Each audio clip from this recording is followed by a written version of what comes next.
Cari amici, ben ritrovati, la via dei presepi ritorna e quest'oggi siamo a Benegazzù. Siamo in compagnia del nostro caro amico Massimo Visentin, che è uno dei componenti del gruppo Amici del Presepe. Massimo, intanto ben ritrovato, buone feste, il Natale è appena passato, anche le festività stanno andando verso il termine, però noi continuiamo comunque a festeggiare. Che dire, anche voi avete, con tutte le cautele del caso, avete riaperto il presepe per dare un segno di continuità, di speranza, di amore. Sì, eravamo molto titubanti nell'aprire ma anche nell'allestire il presepio. Abbiamo iniziato a settembre e man mano, sera dopo sera, insomma, siamo riusciti a concluderlo e oggi siamo ben lieti di dire che i giorni scorsi abbiamo ricevuto la visita di parecchie persone.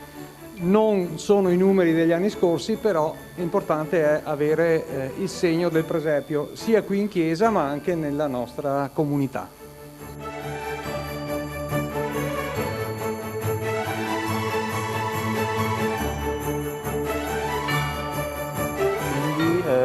Con tutto le dovute precauzioni la gente ha capito e affluisce in maniera composta, insomma. Sì, diciamo che la gente ormai purtroppo è abituata alle distanze, alla mascherina, al Green Pass e ho visto insomma che la gente mantiene le distanze, rispetta le regole e apprezza il presepio.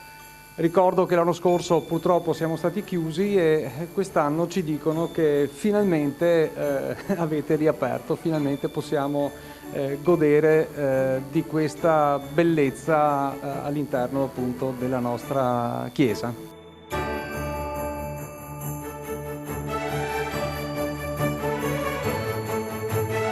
Massimo, un'unica cosa, il presepe naturalmente è visitabile negli orari di apertura della chiesa?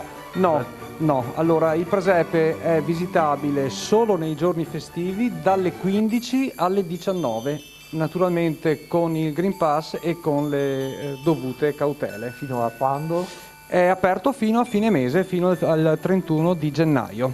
Quindi che dire, noi invitiamo i telespettatori con tutte le dovute cautele a venire anche a Benegazzù, a venire a visitare il presepe del nostro caro amico Massimo e di tutti i suoi collaboratori sì. E vi auguriamo buone feste. Tanti auguri e vi aspettiamo fino a fine mese.